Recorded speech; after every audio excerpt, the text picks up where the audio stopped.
I don't know why I'm an atheist. I mean, I know why. It's because I don't believe in any gods. I get that. But I don't know why I am able to come to that conclusion and proclaim myself an atheist when many, many, many others do not or cannot. We all live in the same physical reality and we're all bound by the same laws of nature, yet we come to drastically different conclusions about our reality. Why do I not accept beliefs that 93% of the world's population believes in? Spoiler alert, I don't really know why. But I wouldn't authentically be me if I didn't overanalyze and spend countless sleepless nights trying to figure it out. And because my opinion holds zero significance in the grand scheme of things, I decided to share anyways. So I now present to you reasons why I think I was able to become an atheist. Or something like that. We'll see how this goes. Bear with me, please.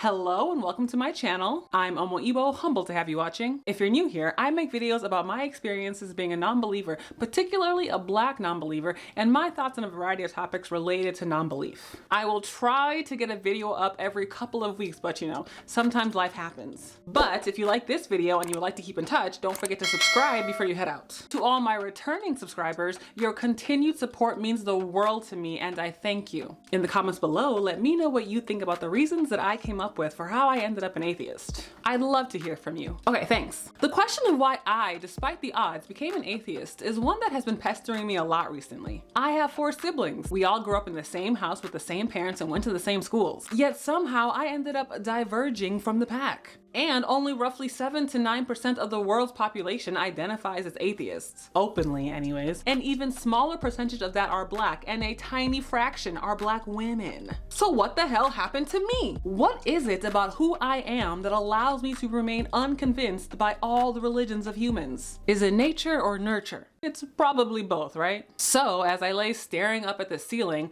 I thought about some of my specific character traits and life experiences that I felt may have set the stage for my eventual declaration of atheism. So I came up with propensity for learning, introspection, exposure to difference, the confrontation of my beliefs, and the physical space/independence from my family. Now I should say I don't believe there's any special formula that will automatically produce an atheist. So take this list with a grain of salt. This is just me reflecting on my life and trying to make sense of how I got here. I cannot speak for anyone else, obviously. Alright, so when I say propensity for learning, I mean that I enjoy studying and I enjoy the mental work of learning. For me, there's a thrill in going from not understanding something to then understanding it. A hobby of mine is combing through Wikipedia and just absorbing all the information on whichever topic that I happen to currently be obsessing about. One week it's mosquitoes and the next week it's the Iranian Revolution. And I like that. I like nuance and I love details. The more complicated a topic gets, usually the more exciting it becomes for me. I don't get too frustrated when it gets harder, and I'm not gonna get bored as long as I'm learning something. So how does this trait relate to my atheism? I grew up in a very Christian Pentecostal home where I was given a very specific set of facts, right? And then in college, I came to a point where I could either continue just accepting those facts or I could dive into the unknown. And so being who I am, I went with diving into the unknown. It was a big new challenge that I didn't want to back down from. And I eventually felt better after making that decision because I was no longer intellectually confined to the doctrine of Christianity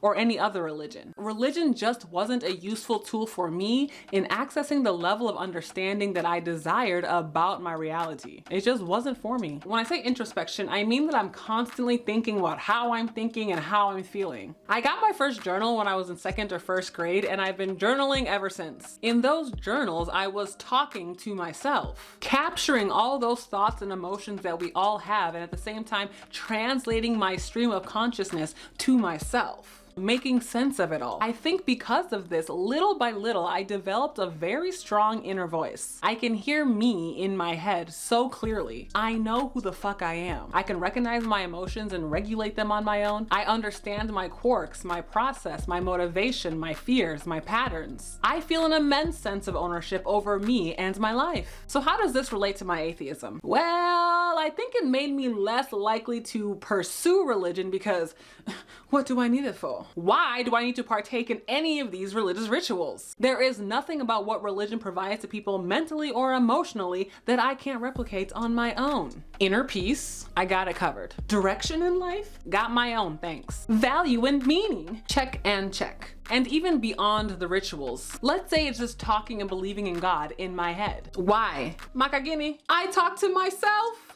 I don't need to talk to any spiritual entity in my head to live my best life. I see better results in my life from talking to myself in my head than talking to a spiritual entity. Call it pride, whatever. I'm just not a good candidate to recruit into religious thought because intrinsically I feel pretty fulfilled already. While the first two were more personality traits, the last three are experiences that I think contributed to my atheism, like exposure to difference. I've talked about some of my experiences from my Pentecostal Nigerian church days, but when I was a little older, my family also attended a predominantly white evangelical Baptist church for some time. Definitely different kind of Christians. They believe in a spiritual world, but not quite in the same way that the Nigerian church does. So early on, I was aware that not even all Christians agree on what's going on. And I also knew that how people experienced religion was largely informed by whichever culture that they were a part of. So when I started having doubts and playing around with non-belief, I used this experience as context. Little thought experiments here and there. What if I had been born into a family that attended this other church? Or born into a family that was a completely different religion? I was realizing that my current beliefs only existed because I had been born into that culture. So I had to ask myself what that meant about the truthfulness of those beliefs. Another pivotal experience that I had was the confrontation of my beliefs, which I've talked about a lot at this point. It was a religious class that I took in college, and we studied the Bible, the Quran, and the Torah, and compared some themes across the three texts. That was the first time that I had ever read the Quran or the Torah, and to be honest, it was the first time that I ever learned about what those two religions were even about. Isaac, Ishmael, mind-blowing. I had to write a 12-page final paper at the end of the semester on any theme that I wanted, and I chose Satan. I don't remember exactly why I chose Satan, but I will try to find the actual paper and read it on here one day. My main takeaway from that paper was that the idea of Satan and hell that I had been brought up to believe wasn't even the same between these closely tied religions. Tracing the evolution of the concept of Satan and hell through the centuries was shocking. I could no longer maintain the same concept of Satan and hell in my head, now knowing that the original words used to mean X, and then people started using them to mean Y, and then these people over here added their own salt and pepper to the mix, and then these people merged some ideas together, and voila, we've got modern day Satan. And I'm supposed to just ignore all that other stuff and continue believing that, oh yeah, Satan lives in hell, don't you know, and he's gonna get ya. I cannot. Now, that's just me. Most people who went through that class remained Christian or whatever religion they came in as. Not everyone who studies religion academically becomes an atheist. But in that time and in that place in my life, there were two ideas in my mind that could not coexist, and so one had to go. This experience forced me to confront how I determine truth. And finally, the experience that tied everything together for me was space and time away from my family. I went to college across the country where I was no longer under the influence or control of my family. I could do whatever I wanted and I could be whatever I wanted. Nobody knew me there from before. I didn't have to go to church, I didn't have to pray, I didn't have to do anything related to Christianity. I was no longer constantly bombarded with reminders of hell, witches, demons, sin, all of that. I could slowly start to let go of all of that without any opposing forces trying to scare me back on track. I could just live as me. And once the transition was done, there was no going back for me.